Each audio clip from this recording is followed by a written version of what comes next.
Igbo man, as long as Nigeria is concerned, had always wanted a better living for every Nigerians, not mind where you are coming from. You may agree with me, you may disagree. A case study of Peter Obi today, aftermath of 2023 presidential election. If Peter Obi had been from the north or from the Yoruba, you know what that would have cost. Many lives would have paid the price. But Peter Obi choose the path of peace.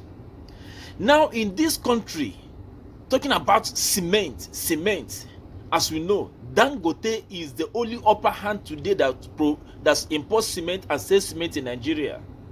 In this video, you will listen for yourself how Dangote has been this wicked and cruel against the Nigerians and against other businessmen, especially Ibeto. I want you to listen to this video from end to Z and hear things for yourself. Igbo man wants a better life for every Nigerians. But see these people, Dangote, in fact, Dangote is the #1 wicked and cruel person in Nigeria, in the name of that he wants to himself to be the upper hand, the only sole proprietorship of business empire in Nigeria. Just listen to this very video and hear things for yourself. Hear things for yourself. How this man have been using every government that comes to power to manipulate his way and sideline every other importers, sideline every other businessman, just for only him and him alone to keep on thriving in Nigeria business. This is why Nigerian Igbos are agitating for their self-governance. If equal and fairness is being given to Igbo man, no Igbo man will agitate. No Igbo man will agitate. Listen for yourself. Listen now. Listen. For the haters of Igbo, listen to this very video. When we talk, it will be like say we dey talk for hatred. But now within our eyes they see. Within our eyes they see. Now here we dey talk so. Listen. Dangote is the #1 wicked person in Nigeria that doesn't want Nigeria to survive. Only his name to survive. Ega Ebudiageligwe. When President Olusegun Obasanjo encouraged local production of cement, the manager of Ibeto Cement Factory promised to flood Nigerian market with cement and drastically reduce the price of the product. Ibeto fulfilled his promise and flooded the country with cement.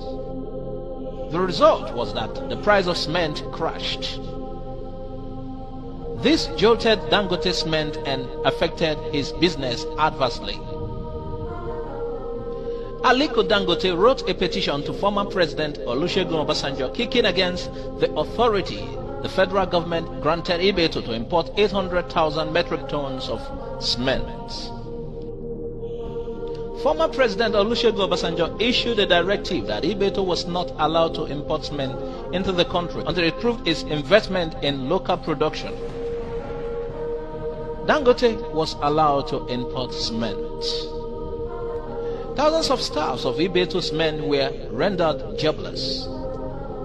When late President Umaru Yar'Adua succeeded Obasanjo, Ibeto in July 2007 applied for import allocation and it was granted. Once again, he flooded the country with quality cement and the prices crashed.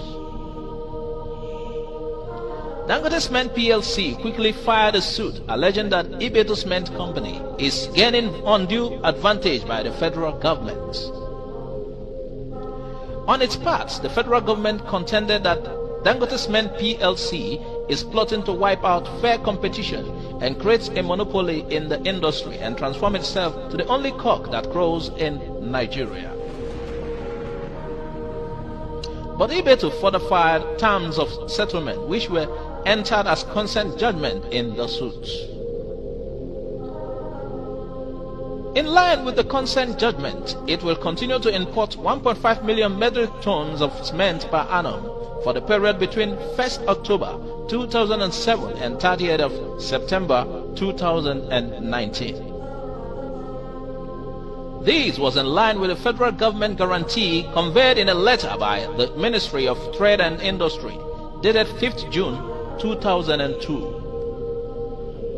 By the judgment, the federal government was to pay Ibeto Cement Company the sum of $40 million and 1.9 billion naira. The amount is the verified claims by the Interministerial Committee of the federal government for losses suffered by Ibeto from the unjustified closure of its bagging plant between December 2005 and when it resumed operation in October 2007. But Dangote Cement PLC consented that its rights and interests were affected by the consent judgments. Dangote argued that the continuance of Ibeto Cement makes Dangote Cement expensive. However, the federal government and 6 of its agencies, which are the other defendants in the counter affidavit deposed to by one Emmanuel Joel, an assistant litigation officer in the law firm of Kenna Partners, argued that Dangote Cement PLC filed the suit with only one intention: to wipe out competition in cement business and become a monopoly. The federal government also contended that Dangote Cement has no locus in filing the suit, as the matter didn't concern them. It averred that the suit instituted by Ibeto Cement against the federal government was not fraudulent. Furthermore, it argued that Dangote Cement was not a nominee or agent of government agencies, which are defendants in the suit, and is not acting on their behalf. It argued that Dangote Cement PLC is not an agency of federal government with the statutory mandate of administering, managing or enforcing tax compliance, therefore lacking the local standing to commence or maintain the legal action and seek the reliefs in the case. Ibeto took cement to another level. It signed a contract agreement of $368 million with a China company, Zhejiang Sinoma Engineering Design and Research Institute Company Limited, to produce 6,000 metric tons of cement in Enugu State, southeast Nigeria. The contract covered crushing limestone mining, cement raw materials to packaging, shipped to the whole process, and a 45 megawatts captive power plant, covering engineering design, equipment, steel, material supply, civil works, installation, commissioning, and personnel training.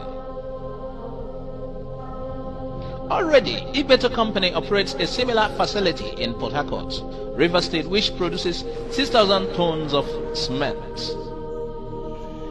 Dangote was afraid that his dominance and monopoly of cement production will be destroyed by Ibeto. Ibeto is a billionaire and one of the wealthiest men in Africa.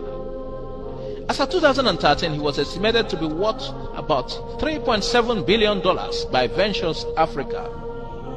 His Petrochemical Industries Limited, which manufactures oil lubricants and other various petroleum products, both for local and international trade, has the largest liquid storage facility for petroleum products in Nigeria, with a large capacity to store over 60,000 metric tons, and is located at Apapa Wharf and the Ibru Jetty complex in Lagos, Nigeria.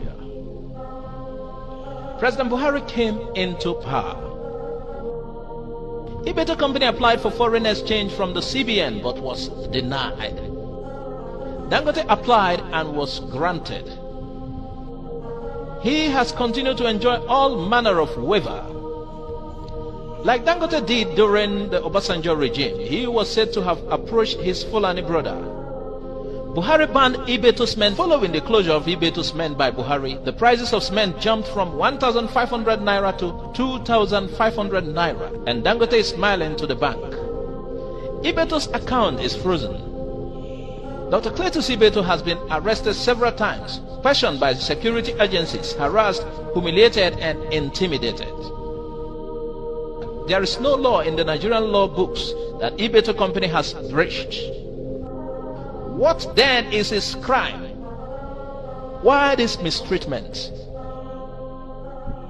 This material was written by Ben Chiedo.